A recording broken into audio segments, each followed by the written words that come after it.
বন বা অরণ্য। এককালে এই স্থানে অসংখ্য তুলসী বন ছিল। বৃন্দাবনের নিধিবন ও সেবাকুঞ্জে এখনও দুটি তুলসী বন বিদ্যমান রয়েছে। সনাতন ধর্মের ইতিহাস ও ঐতিহ্যের সাথে বৃন্দাবন নামটি অতি প্রাচীনকাল থেকে জড়িয়ে রয়েছে। বৃন্দাবনের প্রাচীন মন্দিরগুলোর মধ্যে একটি হল গোবিন্দদেব মন্দির। 1590 সালে এই মন্দিরটি প্রতিষ্ঠিত হয়। সেই শতকেরই শুরুর দিকে বৃন্দাবন একটি শহর হিসেবে গড়ে ওঠে। 16শ শতাব্দীতে শ্রীচৈতন্য মহাপ্রভু বর্তমান বৃন্দাবন আবিষ্কারের আগে মানুষ ভুলে গিয়েছিল বৃন্দাবনের আদি অবস্থান কোথায়। 1515 সালে শ্রীকৃষ্ণের বাল্যলীলার স্থানগুলো নির্ধারণের লক্ষ্যে শ্রীচৈতন্য বৃন্দাবনে আগমন করেন। প্রচলিত বিশ্বাস মতে তিনি তার দৈব ও আধ্যাত্মিক শক্তির মাধ্যমে বৃন্দাবন ও তৎসংলগ্ন যেসব স্থানে শ্রীকৃষ্ণ বাল্যলীলা করেছিলেন সেগুলো আবিষ্কার করেন। গত 250 বছরে বৃন্দাবন ক্রমেই গ্রামীণ জনপদ থেকে একটি শহুরে জনপদে পরিণত হয়েছে। স্বাভাবিকভাবে এই অপরিকল্পিত নগরায়নের ফলে বৃন্দাবনের অধিকাংশ বন ক্ষতিগ্রস্ত হয়েছে। সেই সাথে বিলুপ্ত হয়ে গেছে স্থানীয় ময়ূর ও বিভিন্ন প্রজাতির পাখি।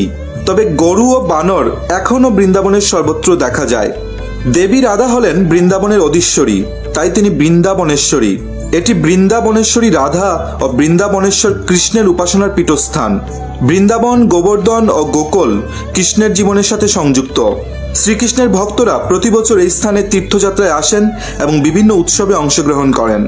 ভাগবত পুরাণ অনুসারে শ্রীকৃষ্ণ গোপীদের গ্রাম গোকুলে তার পালক পিতামাতা নন্দ ও যশোদা গৃহে প্রতিপালিত হয়েছিলেন।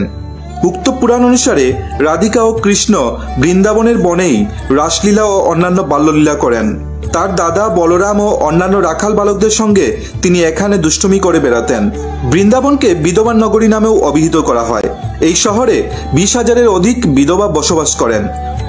সমগ্র বৃন্দাবন জুড়ে রয়েছে অসংখ্য মন্দির। ভক্তদের পদচারণায় এই মন্দিরগুলো প্রতিদিন মুখরিত থাকে। দেখে নেওয়া যাক বৃন্দাবনের কয়েকটি উল্লেখযোগ্য মন্দির। মদনমোহন মন্দির। মদনমোহন মন্দির বৃন্দাবনের প্রাচীন মন্দিরগুলোর মধ্যে অন্যতম।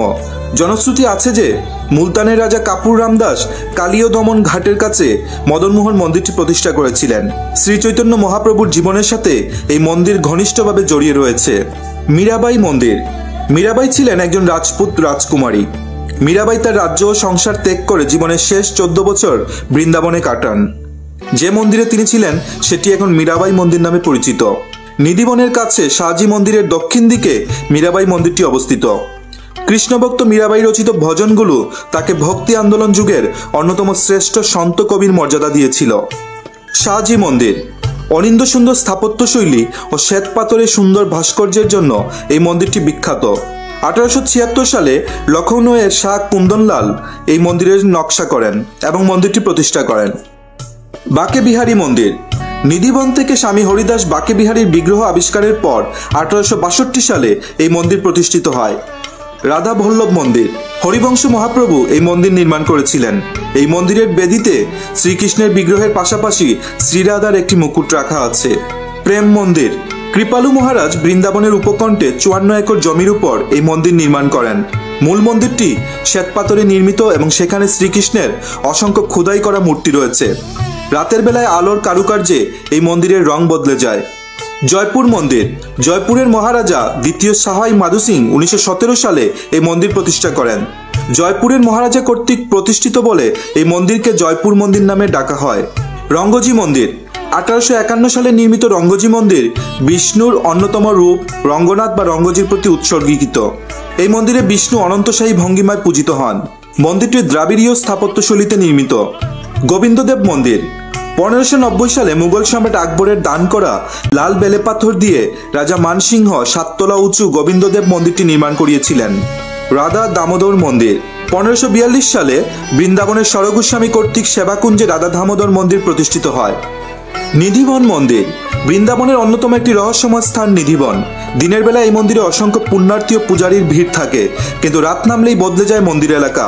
বিকেলের পরই বন্ধ করে দেওয়া হয় মন্দিরের দরজা। বৃন্দাবন কখন যাবেন? বৃন্দাবন যাওয়ার সবচেয়ে উপযুক্ত সময় হচ্ছে অক্টোবর থেকে ফেব্রুয়ারি। বছরের এই সময়ে এখানকার আবহাওয়া ভালো থাকে। বছরের অন্যান্য সময়ে বৃন্দাবনে অনেক বেশি গরম থাকে। বৃন্দাবন কিভাবে যাবেন? ভারতবর্ষের সব জায়গা থেকেই বৃন্দাবনে যাওয়ার সুযোগ রয়েছে, তবে আমাদের অধিকাংশ দর্শক বাংলাদেশ ও পশ্চিমবঙ্গের হওয়ায় এখানে কলকাতা থেকে বৃন্দাবন যাওয়ার বিস্তারিত উপায় আলোচনা করা হলো। কলকাতা থেকে বিমান এবং ট্রেন উভয় মাধ্যমেই বৃন্দাবন যাওয়া যায়। কলকাতা থেকে বৃন্দাবনের সরাসরি কোনো ফ্লাইট নেই, তাই কলকাতা থেকে ফ্লাইটে প্রথমে যেতে হবে দিল্লি, তারপর বাস বা ক্যাবে করে সরাসরি যেতে পারবেন বৃন্দাবন। ট্রেনে যেতে হলে কলকাতা থেকে ট্রেনে প্রথমে যেতে হবে আগ্রা ফোর্ট। শিয়ালদা এবং হাওড়া স্টেশন থেকে সপ্তাহে বেশ কয়েকটি ট্রেন আগ্রা রুটে ছেড়ে যায়। ভিডিওর ডিসক্রিপশনে ট্রেনের নাম ও সময়সূচির লিঙ্ক দেওয়া আছে। আগ্রার ঈদগাহ বা আগ্রা ফোর্ট স্টেশন থেকে প্রতি আধ ঘন্টা পর পর দিল্লির বাস ছাড়ে। এই বাস যাত্রায় আগ্রা দিল্লি হাইওয়ের মধ্যেই পাবেন বৃন্দাবন, সেখানেই বাস থেকে নেমে যাবেন। কোথায় থাকবেন? বৃন্দাবনে অসংখ্য ধর্মশালা এবং হোটেল রয়েছে। প্রত্যেক মন্দিরের কাছাকাছি ভালো মানের হোটেল ও ধর্মশালা রয়েছে। বৃন্দাবনের জাদুকরী সৌন্দর্য উপভোগ করতে চাইলে বৃন্দাবন শহরের কোনো হোটেলেই থাকা উচিত।